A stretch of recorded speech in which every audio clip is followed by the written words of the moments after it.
Support for this episode of I Hear of Sherlock Everywhere is made possible by the Wessex Press, the premier publisher of books about Sherlock Holmes and his world.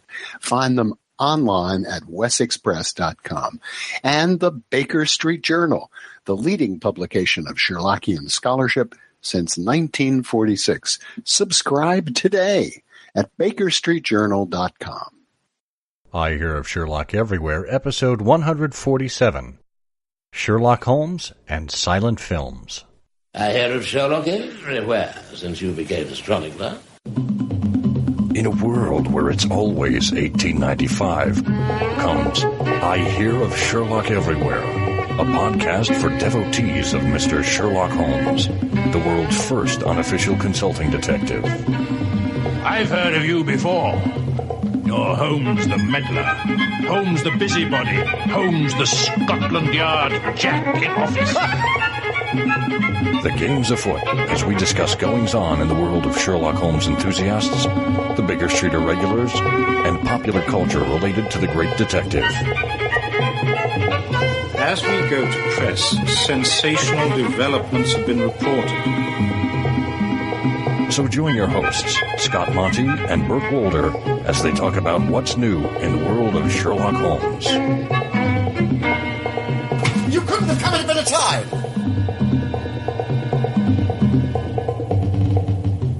And welcome once again to I Hear of Sherlock Everywhere, the first podcast for Sherlock Holmes devotees where it's always 1895. I'm Scott Monty. I'm Burt Wolder. And you hear the sound of that? Ooh, I like that. It's nothing.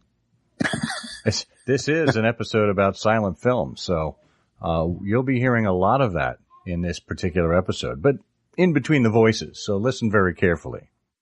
I like the way you've hidden all that silence. It's my penchant. What can I say? Well, just a reminder, if you would like the show notes for this episode, they are available at ihose.co/ihose147. That's ihose.co/ihose147, all lowercase. You can reach us at ihearofsherlock.com. That's our website.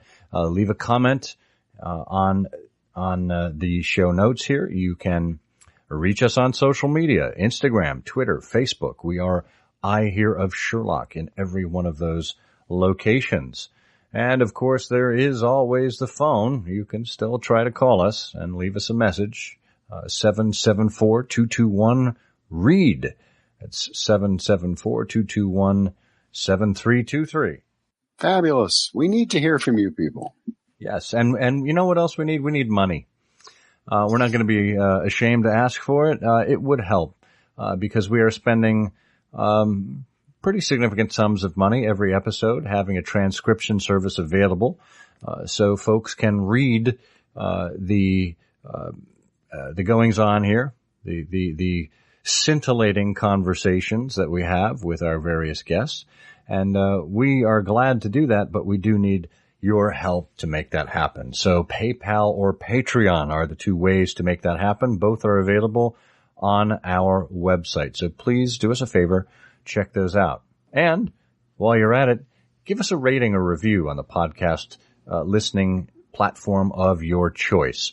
Google Play, or I should say Google Podcasts have now been added. So we are in one more place for you to find us. Good luck with that.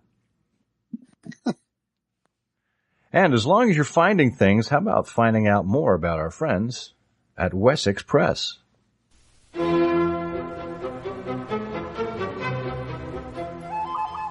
Friends, the ancient Anglo-Saxon kingdom of Wessex is working to secure our border with Mercia. We're building a wall. Unfortunately, people in Chippenham grouse about needing a passport to go to Gloucester. They are small-minded, but thankfully, you have wide interests. You're curious about the architecture of Yaxley Old Place. You have questions about the problem of Thor Bridge. You wonder about Sherlock Holmes and Jack the Ripper. That's why you cherish your copy of Unmitigated Bleat, selected writings by Paul D. Herbert, and marvel that its 221 pages are a mere $19.95. Friends, winter is coming, when around, above, a world of snow, the light-heeled breezes breathe and blow. The perfect time to reach for the pleasure only a volume from the Wessex Press can provide. Choose yours today.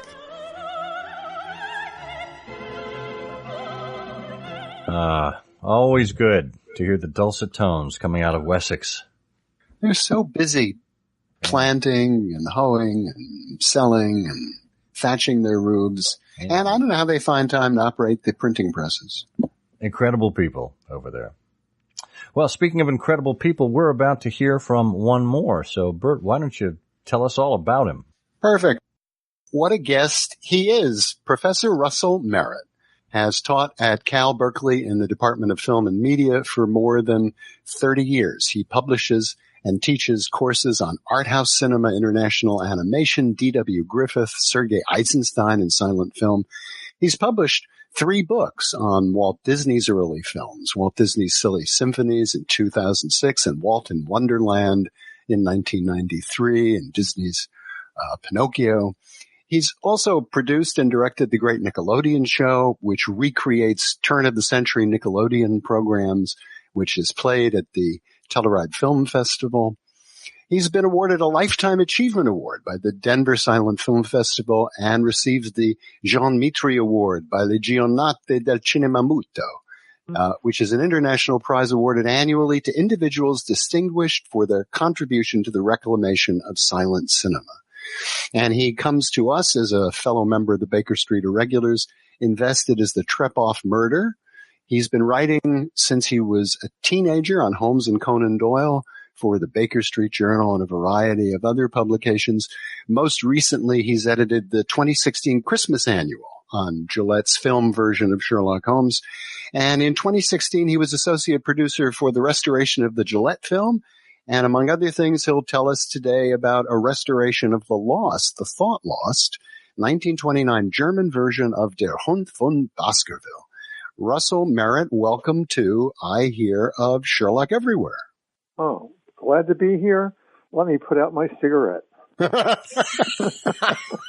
Don't keep that ashtray away from all that nitrate. What are you doing? What are you doing?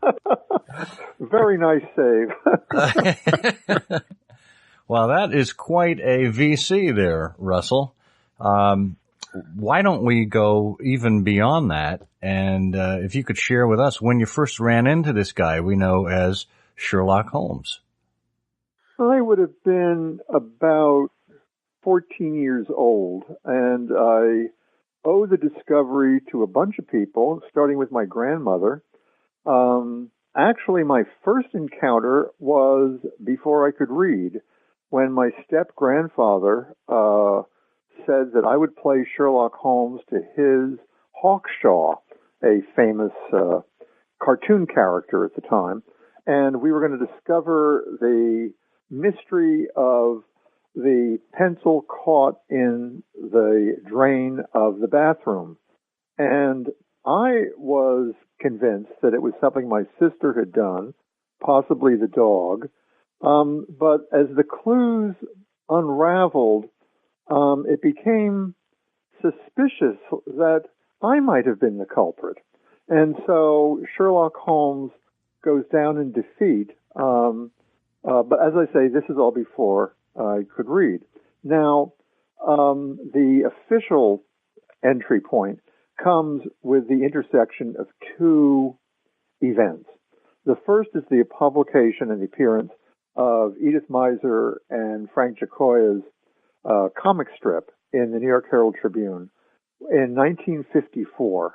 And at about the same time, the Rathbone films were being televised for the first time, not in the New York area where I was from, but in Philadelphia.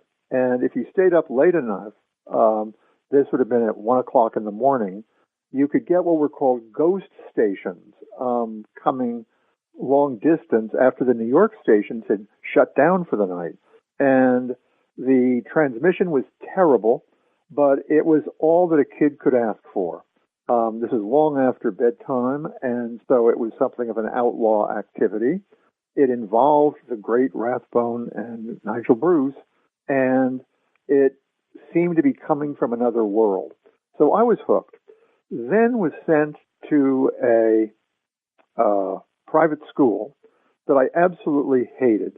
And the one salvation was that I found a book by Arthur Conan Doyle called The Complete Sherlock Holmes. And so surreptitiously, these days, of course, school teachers are encouraged to include Holmes in student activities. In my day, Sherlock Holmes was considered not worthy of being taught in school. And so this had the added appeal of being outlaw literature, of being something like rock and roll that you knew was incredibly great, but which you were told was not worth your time. So what more could a kid ask for? And that got me hooked. And I should add, just as a little note, that it was a very strange first encounter with the real Sherlock Holmes, in that the story is referring to someone named Professor Moriarty. Sherlock Holmes is recovering from the dead, and it was only much later that I discovered in this 2-volume Doubleday set that I had checked out the second volume first. So, but that didn't deter me. That with this odd introduction, he was irresistible. Well, that is Russell. That is such a unique set of introductions, really, to Sherlock Holmes. We have done almost 150 interviews, podcasts about Sherlock Holmes, and we always ask people, "What was your first meeting with Sherlock Holmes?" I don't believe we've ever had anyone say, "Oh, it was a comic strip." Oh yeah, and indeed it was. I, in fact, was then and am now fascinated by puppets, and I turned the comic strip into a script for my puppet theater. And so then, after all this, my father took me to Boston with him, and having nothing to do, I went to Harvard's rare book library, and they had just finished cataloging the Harold Wilmerding Bell collection of Sherlockiana. Talk about a kid who had discovered gold. So I pride myself that my one claim to fame is that I read Study in Scarlet for the first time in the Beeton's Christmas Annual of 1887. It was Bell's copy, because I hadn't gotten that far in actually reading all the Sherlock Holmes stories. As I say, I started with Volume 2. And so I believe I am the last person alive that ever was introduced to Study in Scarlet in the Beeton's Christmas Annual. And what a discovery that was. It's not that fog, romantic image of Victorian London that we now associate with Holmes.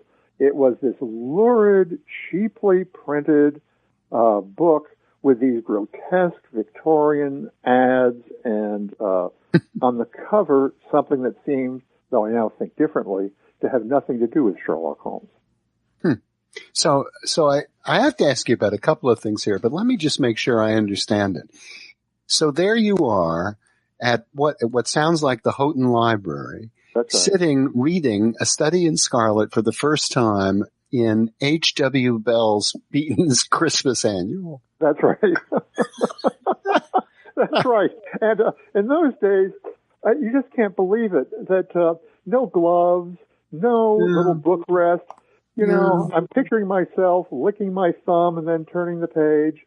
And so I was just in another world at that point. But Bell had so much. He had all those Frederick Doyle Steele illustrations and those Colliers and the other late appearances. You know, and then of course all that correspondence. Well, we want to talk to you about the films, but I have to ask you about your puppet theater. So mean, puppets are also an interest of mine. I'm curious. So what did you do? What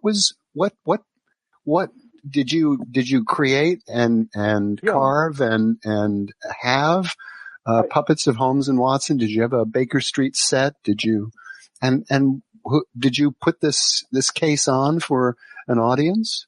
Well, it didn't get that far. Remember, I'm in the 8th grade, and so sophistication is not the first word that would come to mind. What happened was, I mentioned my grandmother as being a very important part of this story. She was the one who, in a used bookstore, had found these old Baker Street journals, that very first series, and included was an article about what the 221B would look like. And so I used that as my blueprint, and so created the set and out of that. And I still have photographs of that set. The original was given away when I was given away to private school, this boarding school. And so that has not survived. But then I bought some puppets and then had them anatomically corrected so that they would look like Holmes, Watson, and the other characters. This was the miser story of Tregennis Castle that she and Gioia had created in 1954, based on a radio script. And so we had a haunted castle, we had other characters. And my original idea was to create a puppet animated film with my 8mm camera, which had the capacity of single frame advancement. That went nowhere because I couldn't get the lighting right. And so I got about as far as maybe the first 120 seconds, maybe. I mean, it sounds like 2 minutes. That's nothing. But in animation, that's quite an amount of work. And then abandoned it. And so I'm afraid it never saw the light of day. I performed it for my sister, who was a highly critical audience. She told me never do this again. Now, so were these marionettes, or were they hand puppets? No, I know what you're saying. They started as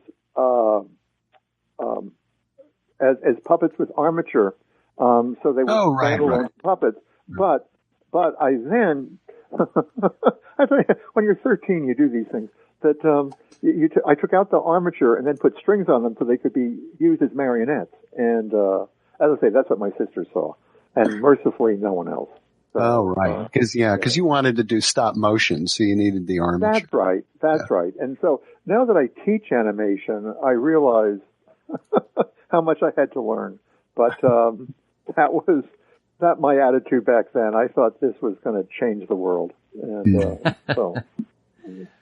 Wow. So that was, in some ways, that is a kind of introduction to film, because, as I say, along with the Rathbone series, that was going to be quickly followed by the Ronald Howard series. That kind of entertainment was always an important and exciting part of it. Remember, too, that I later would become part of Chris Steinbrunner's world. In fact, he got me my first real job. And that involved going to his screenings of Rathbone and other films, and seeing silent films, something called the Theodore Huff Memorial Film Society. So that was all in the mix, learning about films and learning about Holmes at about the same time. Well, and for listeners who aren't familiar with Chris Steinbrunner, he was a member of the Baker Street Irregulars. He worked for WOR in New York and was a film buff, and literally wrote the book on Sherlock Holmes in the movies. Right. As I say, he got me my first job, and that involved that's probably should be deleted because it's not the proudest connection with film. He was helping script write, copyright, that is writing copy, for Zachary the Cool Ghoul. And Zachary the Cool Ghoul's specialty was showing movies, horror movies, late at night on WOR, and then appearing in the movies in these little vignettes. The idea being that as the mob is ready to storm Frankenstein's castle, we'd cut away to Zachary the Cool Ghoul as one of the mobsters, and he would have some choice things to say, and we'd get back to the movie. But it would be apparently invisible. My job was to go through such classics as The White Gorilla and these other Z horror films and find the spots where Zachary the Cool Ghoul could make his appearance. That was my introduction to movies, and that was Chris's work. Chris got me that job for the summer. Well, I mean, when you look across the breadth of your multiple intros or reintroductions to Sherlock Holmes, it really is multimedia in nature. Absolutely. From comics to books to in original Beetons to television and movies and puppetry. I mean, that encapsulates just about every medium that Sherlock Holmes was in, with the exception of stage. But that came later. Yeah, but it makes great sense as to how you would get into filmmaking. So So let's fast forward a few years. Tell us about silent films and your first interest in that era of filmmaking. That's a great question for me, because I believe the first time I saw a silent film, certainly the first one I can remember, comes from that screening of the Theodore Huff Memorial Film Society that someone named William K. Everson had created, and I was introduced to Everson by Chris Steinbrunner into that whole world. And and once I saw these silent films, I was absolutely fascinated by how you tell a story without sound. And one of the questions I love asking students is, what do you think was lost when we introduced sound into motion pictures?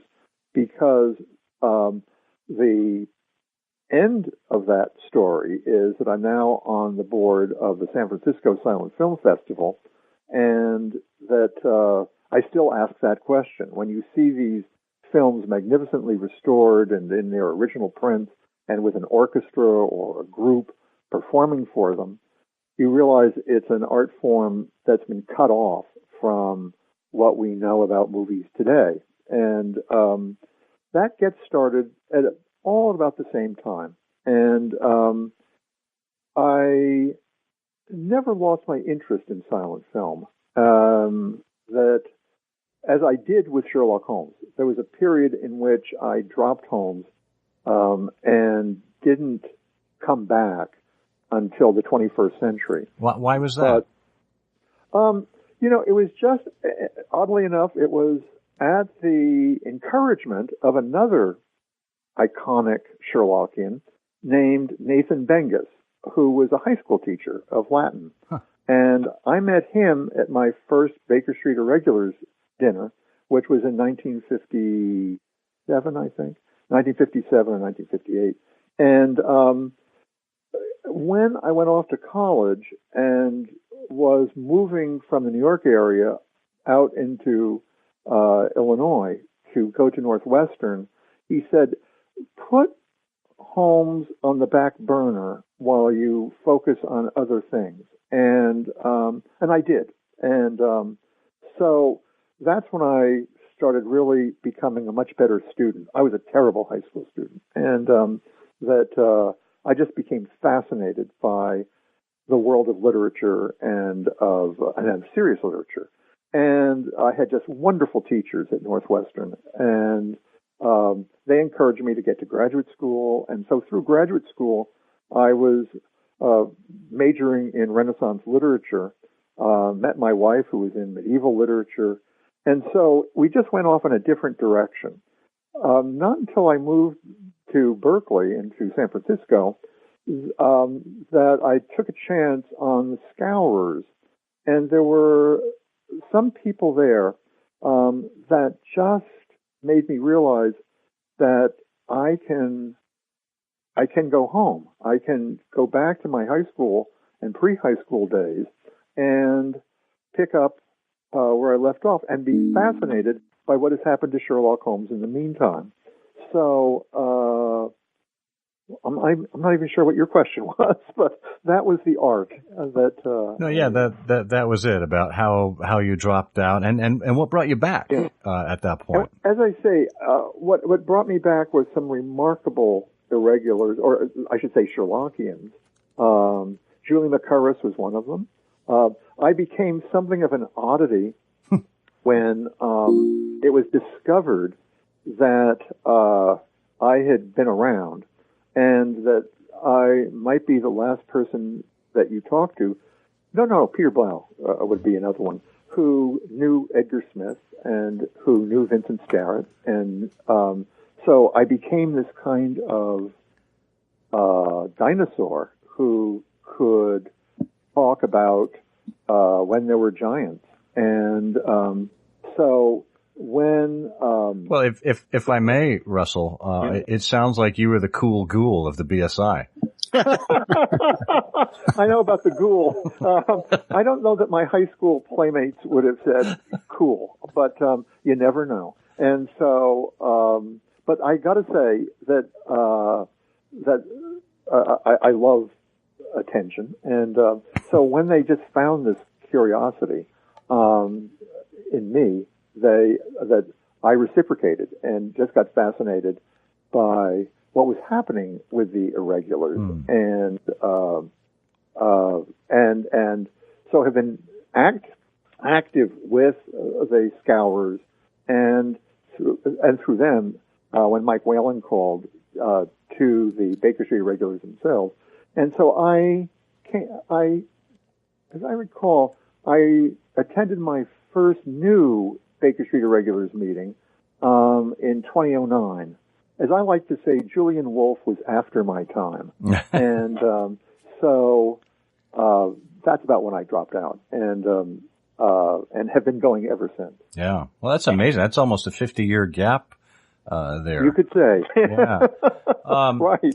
Yeah. So tell us about when you first encountered Sherlock Holmes in the Silence. Who was the actor that you remember? Yeah. That's a great question too. That let's see.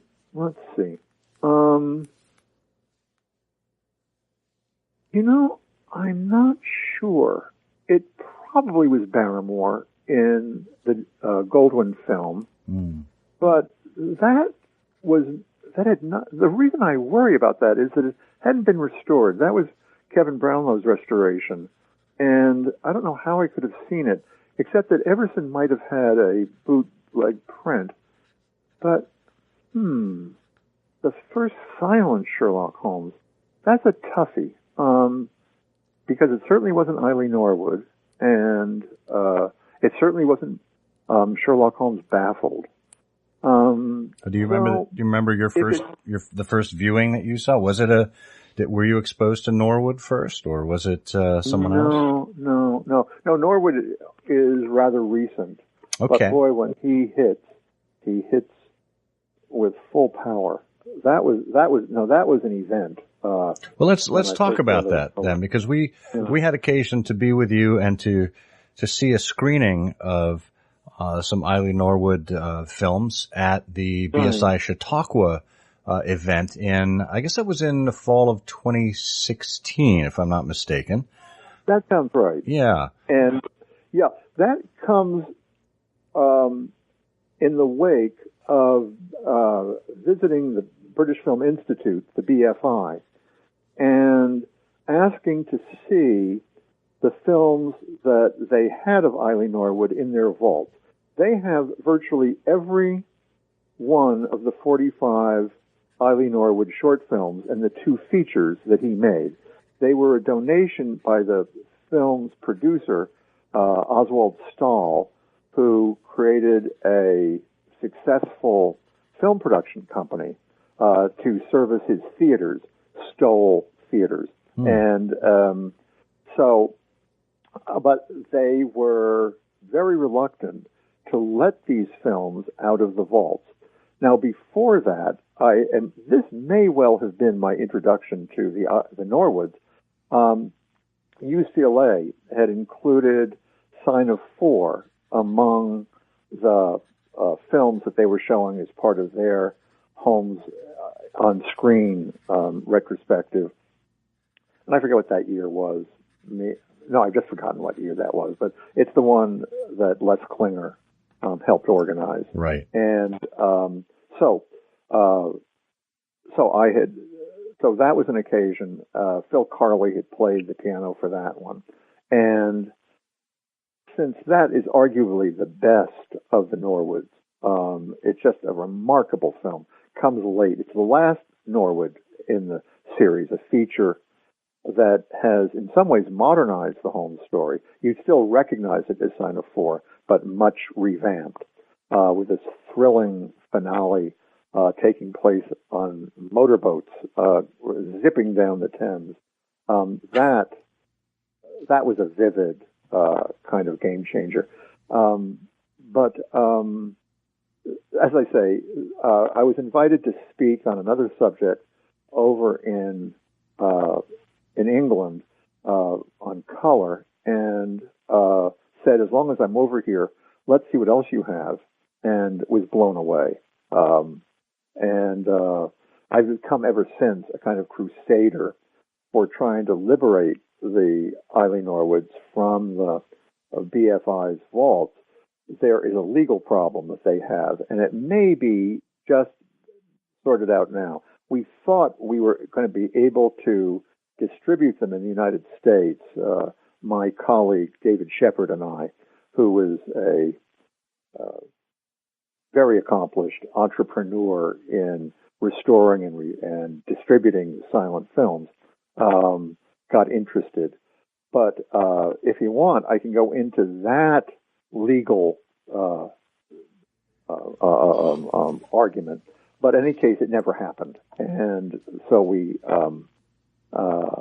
the films still remain in those vaults, and only a handful have been ever shown publicly. Most famously, you had mentioned in the intro the Pordenone Silent Film Festival. The wonderful director of the Pordenone Film Festival, his name is Jay Weisberg, is also a Sherlockian and a fascinator. He's a fascinator, but he's fascinated by detective films. And he created a program of detective films centered on those Eille Norwoods. And as I'm talking, it occurs to me I may have seen those before I saw the ones at UCLA. But that was maybe 4 or 5 out of the 45. And then, because of the relationship I developed with the BFI, I was able to bring a bunch of them to Chautauqua. And, oh my gosh, that was quite an adventure. That caused, between the BSI, Chautauqua, and the British Film Institute, 3 somewhat incompatible institutions. That was an adventure. And the end point came when, remember, these are precious, unique prints, and they had been loaned to us under very strict conditions. And to show you what can happen, as Peter Blau is checking out, he's discovering that his luggage is weighing a lot more than it should. And he's discovered that the Chautauqua Hotel has put the films in his luggage, where if he hadn't noticed that it was a little heavy, 35 millimeter films being somewhat heavy. We would have them in, we'd have had them gone astray. That would not have done well. But this adventure was filled with those kind of last-minute nail-biters. Chautauqua didn't know what 35 millimeter was and assumed these were videotapes. And so they didn't have a theater that was ready for them. And so when it was discovered that no, these were not videotapes, that they had to fly in the owner of a 35 millimeter theater especially for this event. That gives you a taste of the chaos that creative chaos that circulated around it. But any case, it happened, and I was delighted that it did. It was certainly worthwhile. It was a major. Oh, yeah. It really was a major event to see these films. And for our listeners who might not be up on the chronology, generally, William Gillette was the first big success as Sherlock Holmes in the Silence in 1916. But Norwood, Eille Norwood, starred in a series of 45, 47 films from about 1921 to 1923. Most were 20-minute shorts. Mm-hmm. He was 60 years old when he first played Holmes on screen. Doyle, who was still living, loved his performance. And among other things, they're characterized by brilliant disguises. Norwood made a lot of Holmes's use of other identities, just like Lon Chaney was doing in the States around the same sort of time. And the first short was Dying Detective. And as you mentioned a bit ago, these have been tied up forever and ever through. Basically, I mean, not to get into it too deeply, but basically what happened is that the rights of these films traveled from one corporate entity to another and wound up in a very unlikely place in the possession of people for whom it was sort of an odd footnote. They had no idea that they really had this in their possession. If I remember your recounting the story. Right. That's exactly right. You have it perfectly. Andrew Lloyd Webber bought the Stoll Studios, the theaters, because he just wanted the theaters in order to put out his own musical productions. Had no idea that Stoll had made movies, but he discovered that indeed Stoll had made these movies and that they were in possession of the British Film Institute. And the BFI was very shy about perpetuating any kind of restoration as long as the legal status of these films were in doubt. And so that's what's being resolved right now. Oh, wonderful. And we're just going to pause here a minute for a brief word from our sponsor.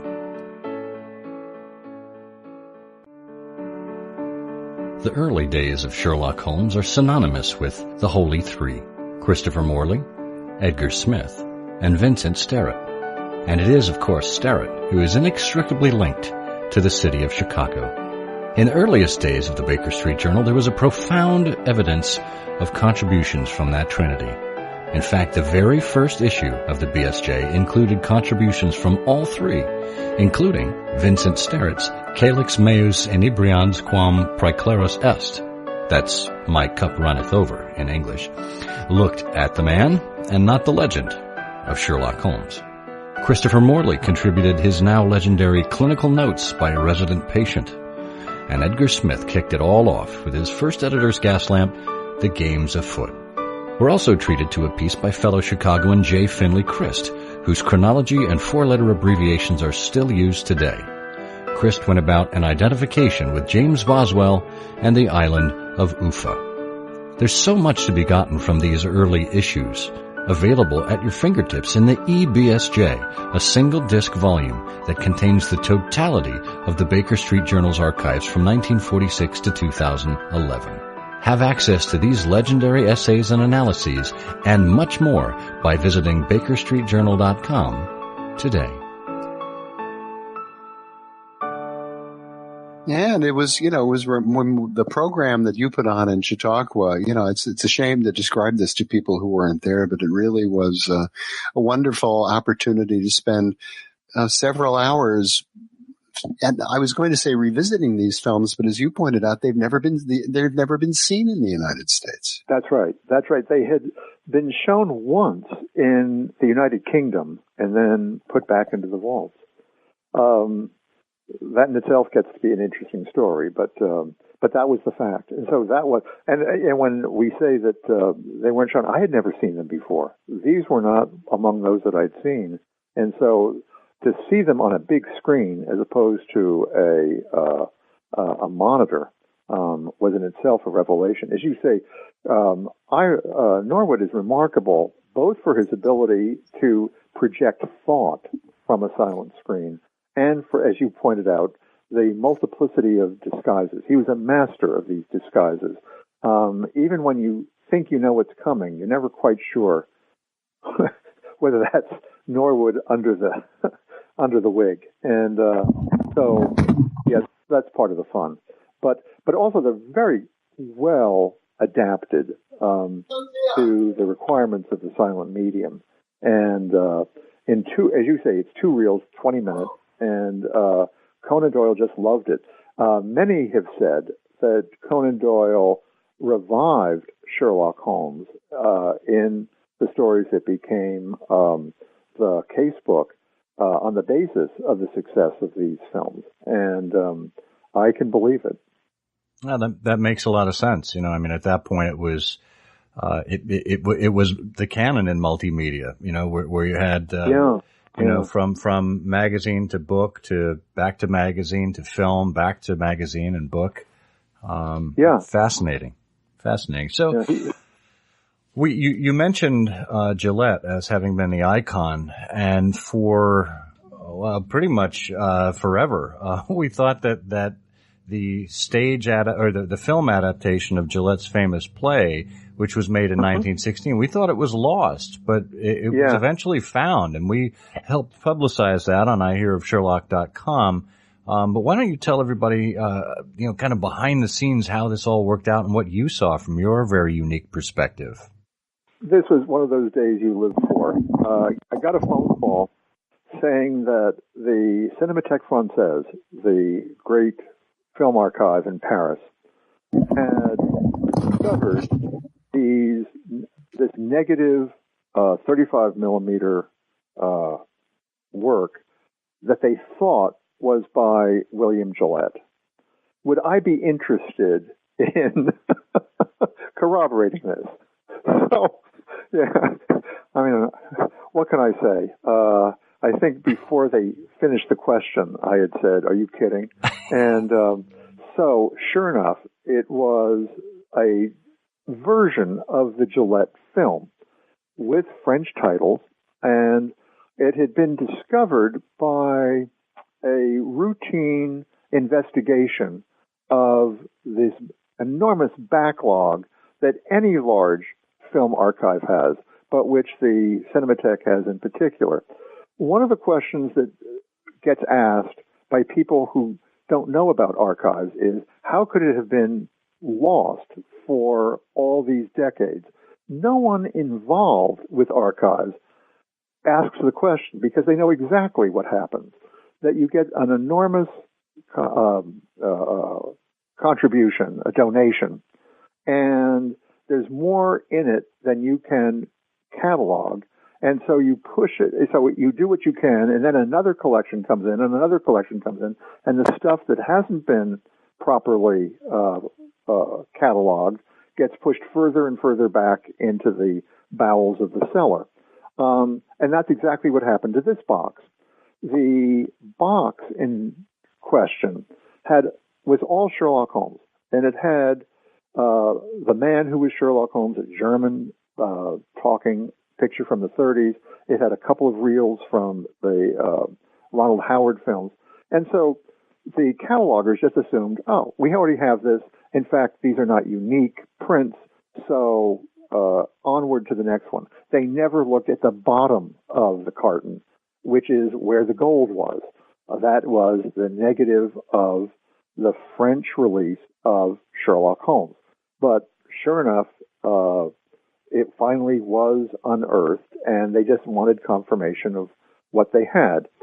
So at that point, they got in touch, and they means Céline Rivaux from the Cinémathèque Française, with my colleague, Rob Byrne, at the Silent Film Festival, San Francisco Silent Film Festival, who'd already developed a sterling reputation in restoring silent films, and who had a relationship with the Cinémathèque Française, whether he would be interested in pursuing this.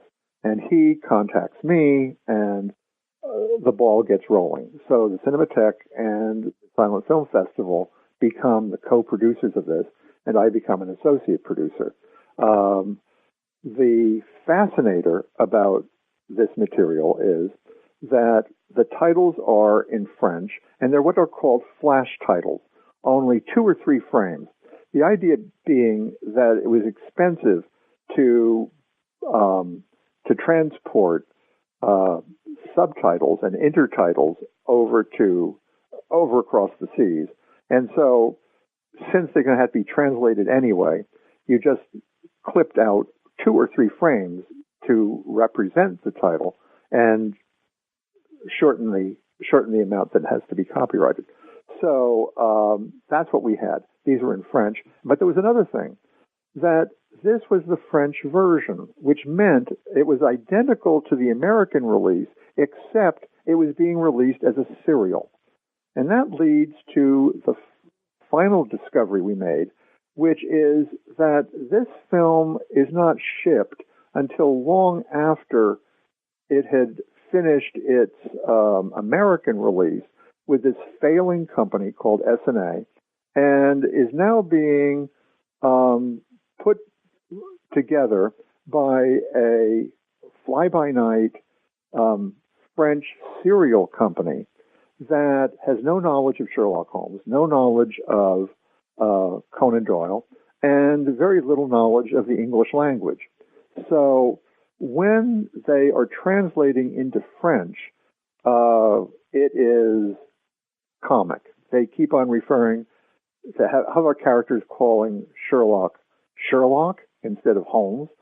They get Watson's name wrong, and so he's not either James or John in this version. And they just have kind of those sort of tongue twister, hilarious mistranslations of the English language. That creates an amazing dilemma for us. You are ethically obliged in film restoration to restore the film, not to create a new one that you would prefer, that you would like. So what to do with intertitles that are so preposterous and yet are part of the original text that you have been given? And so we gave ourselves some leeway in trying to go back to the original Gillette play, not to mention the Conan Doyle stories, and try to figure out what the English language original would have read like that had been mangled by the French. And so that was my job, to create the English language titles. And that became fascinating and sometimes difficult. The good news is that the film was otherwise identical to the American release, and that what you're watching on the DVD produced by Flicker Alley is exactly what American audiences would have seen, with the exceptions of these rejiggered titles and the fact that it was released as a serial, 1 episode per week. And so we've preserved those introductory titles, when last seen, this is what was happening. You'll see that that's in there as well. Yeah. But that's a long version of how we were working on it. And the film was wonderfully restored by Rob and debuted, 2016 in the San Francisco Silent Film Festival, and then over in France at the Cinémathèque Française. So that we we established our spurs with film restoration, and Sherlock Holmes with that one. Now, for folks who get a chance to see it, the restoration oddly shifts between two color schemes. You know, there's the classic sepia tone, and then there's kind of an ice blue version. What's the difference there? Yeah, those are authentic color things. This is a 7-reel film, but in fact, what we had from the Cinémathèque Française were something like 92 small rolls of film. This is the day when film development was very much a handcrafted operation. And so each of those rolls had a little note indicating what color the roll was to be in. And each of those rolls was separately dyed in a transport system that would then be reassembled thanks to a numbering system so that everybody could get the finished film in order. But, the only two colors in our film were the ones that you mentioned. Sometimes silent films could be as many as a half dozen different colors. And the blue always was a code to indicate night scenes. And so the sepia was the normal color, and the blue, as I say, were taking in the night. But we not only had references to what color which scenes went with, but we could even match the intensity of the colors because they would be varied as well. And you're looking at what an original audience would have seen in that regard. Yeah, that's something. Yeah. So having gone through the release, the world premiere, and the multiple showings of Gillette's film, and now of course it's available on DVD from the fine folks at Flickr Alley. And by the way, we'll have links to all of these films and the eras and things we're talking about here with Russell on the show notes. But help us understand, or maybe interpret from your perspective, what would the world of Sherlock Holmes and film been like had that film never been lost in the first place? I think we would continue with a distorted view of Gillette's contribution. It is very tempting to see Gillette as the father of cinematic and stage Sherlock Holmeses. What the film reveals is a personality quite different from the ones we're most familiar with, starting with Rathbone and up through Cumberbatch. What you get with the famous contemporary Holmes interpreters is a highly strung intellect who can be very brittle. What the surprise in the Gillette interpretation, not a surprise to theater historians, but to Sherlockians sometimes, is how relaxed and how aristocratic this Holmes is, comfortable with spats, with these flamboyant dressing gowns and the cane and cravat. He is a marvel of relaxation. Gillette, the actor, had become famous for those qualities. And on top of that, he, in the silent film version, and probably on the stage version, is remarkable for the delicacy of his touch. I sometimes think that he reads a set the way he is trying to reveal his mastery of the details of the set by reading the set as though it were in Braille. That there's a very delicate touch as he goes across a piano or against a fireplace and then reveal what the bad guys would never imagine he could detect from all this. Those were two big surprises. And of course, he could have been a supreme matinee idol on film had he decided to make other films. But this is the only feature film he ever made.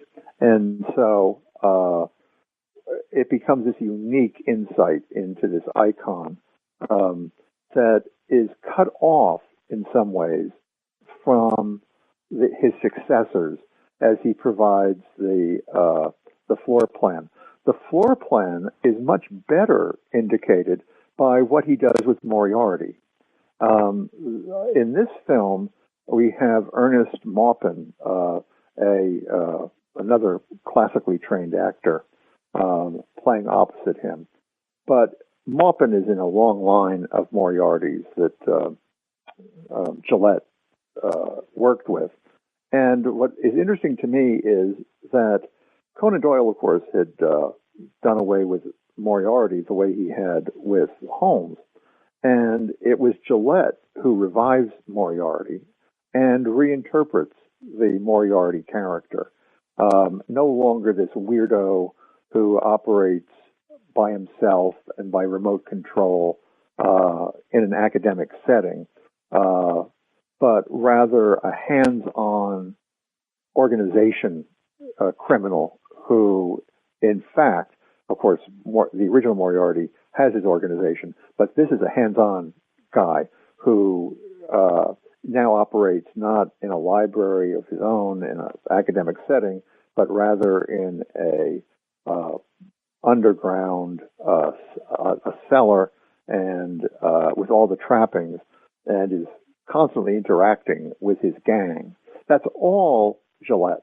And in fact, this is the Moriarty that takes off in cinema and gets converted by some of the best directors in the industry into their own characters. Fritz Lang, for instance, in Germany, creates Mabuse, Dr. Mabuse, a direct steal from the Moriarty character.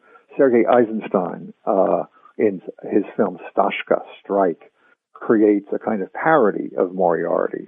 And Louis Fouillade in France creates Fantomas, who has many of the characteristics of this Gillette Moriarty. Those are the real continuity that continue up through these days. Hmm. And that's as much Gillette as his creation of Sherlock Holmes. Sherlock Holmes movies and TV programs.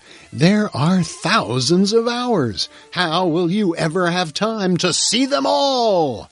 Now there's an answer. Every Sherlock Holmes video has been optimized, compressed, and multiplexed so you can see them all at the same time. Enjoy every version of Hound of the Baskervilles at once.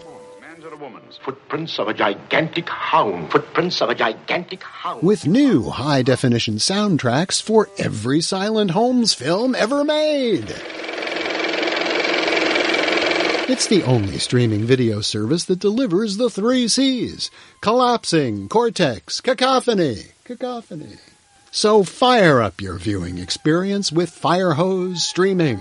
It's like a Reichenbach waterfall for your eyes today.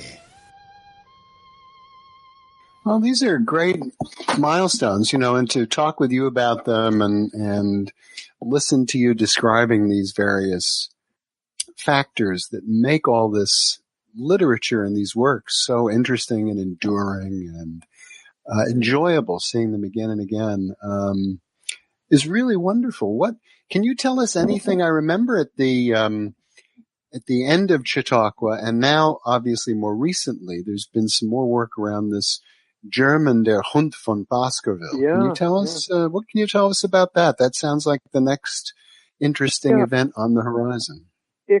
Yes, we just had the premiere of Der Hund in San Francisco, and that is another wonderful background story, at least for me. This is kind of unbelievable. It's a German silent film made in 1929 with Czech intertitles found in a Polish archive. And the discovery of this film is just as international as that précis of the film itself. It had been given to the Polish National Archive back in 2009, but they were very reluctant to spread the word because there were their own national entanglements. The film was in very delicate condition, and they were in the midst of a political whirlwind that you may or may not have heard of, the Law and Justice Party that had taken over Polish politics. And that had an implication for what the archives could do and what could be preserved. This was an ultra-right, and is an ultra-right nationalist political party. And so the way it worked was that for film, it meant Polish films were going to be given the top priority. This is a German film. And secondly, the archive, for various reasons, was in bad odor with this ultra-right political party. So what to do with this? I heard about it from two Russians who had discovered an article about the donation, and they got in touch with a Sherlockian in Florida. Sherlockian in Florida gets in touch with a Sherlockian in Baltimore. Sherlockian in Baltimore asks me whether I've ever heard of this. I had not heard of this, but that was going to change. Call up the director of the Filmoteca Narodowa, to give it its Polish name, and we agreed to meet at a FIAF conference in Bologna. And she had heard of the success we'd had with the Sherlock Holmes restoration, the Gillette film. And now, if we were going to collaborate, suddenly the restrictions about an all-Polish priority for film restoration was being lifted. So suddenly, the film could be restored, thanks again to Rob Byrne and the San Francisco Silent Film Festival that opened up a collaboration with the Polish archive. There were still tremendous hurdles to be overcome. But that was when the Pordenone Silent Film Festival came in, because both Anna and Ella, the two representatives from the Polish archive, were going to be there, as would Rob and I. And suddenly, from the summer of 2016 to the fall of 2016, the difference between these two conferences, the world had changed. Suddenly, the prospects of a completely new management for the Polish Film Archive meant that these two women might never survive the purge. And suddenly, this became a front burner imperative. They had to get this film restored before they were being pushed out of the archive. It turns out that neither of them were pushed out of the archive, but we didn't know that. And so suddenly this became a very active kind of restoration. And so from 2016 up through the end of 2017, it was done. And so by the time that we had our premiere, it had been fully restored. I should argue that as opposed to the French Gillette version, the German film was a breeze to translate into English, because this was a very accomplished film, a very accomplished filmmaker, and those who were writing the German titles knew exactly what they were doing. So it required far less gerrymandering with the titles in order to get something artistically presentable. The big difficulty was that we were missing a reel of the film, and that was compensated for by the fact that this film was so popular in Germany at the time and on the continent that the French company, Pathé, had created what we would call an 8mm or 16mm. In France, it was 9.5 millimeter reduction of the film, and that contained a lot of the odds and ends that were missing from the 35mm print. The print quality wasn't nearly as good, but just to have that additional footage made the restoration much more coherent. So that's sort of the backstory to that, and it didn't have the charisma of a Gillette presentation, but it is such a wonderful Saturday matinee kind of entertainment, a wonderful adaptation of The Hound of the Baskervilles, and the last silent Sherlock Holmes film ever made. So, and I should say, the first Sherlock Holmes to create a partnership between Holmes and Watson. Amazingly enough, silent films up until 1929 had never treated Watson as a major character. He's always pushed far in the background. What could you do with him? This was the film that created the template that leads to Nigel Bruce and Basil Rathbone, to H. Marion Crawford and Ronald Howard, and so on, to Cumberbatch and his guy. So, so there you go. That's great. Fabulous. Now, can folks see that version anywhere? That's a good one. That yes, what's happening is we know for sure it will be shown at Pordenone. We know for sure it'll be shown in London, and we don't know anything else. That we estimate it will be shown in Warsaw in 2019, but it doesn't have the series of play dates that the Gillette film had, because it's not nearly as well known or in demand. But we're thinking that the DVD would, if the Gillette model holds, be probably available by Thanksgiving of 2018.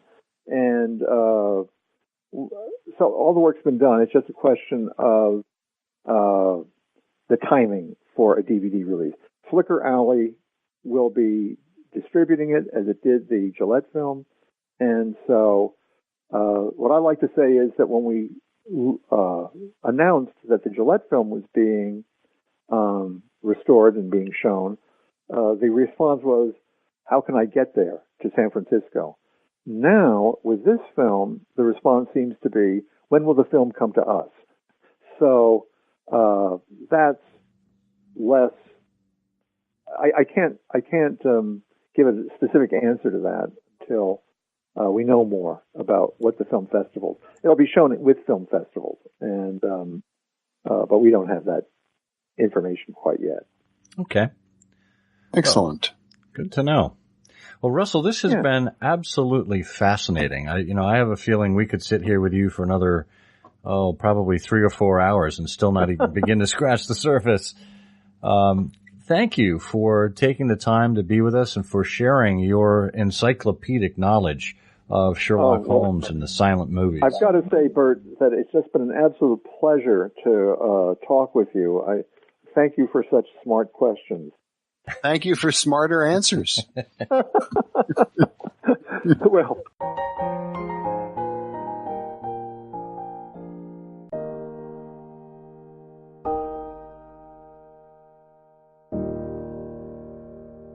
Well, what a delightful conversation. Russell is certainly passionate about this topic and probably more well-informed than anyone on the planet. So we're very lucky to have him in our midst. We sure are. And isn't it interesting that you can have such a great conversation about silent movies? I suppose, a couple of years ago, if somebody told you we were going to do a radio interview about silent movies, they would be baffled. But it's like everything else connected to Sherlock Holmes. One door leads to another door, things open, and the people involved are so fascinating. I mean, who would have thought that Russell had those experiences too, particularly when he was so young, experimenting with stop motion animation. I just find all of that very interesting. And now, of course, I want to see this new German film.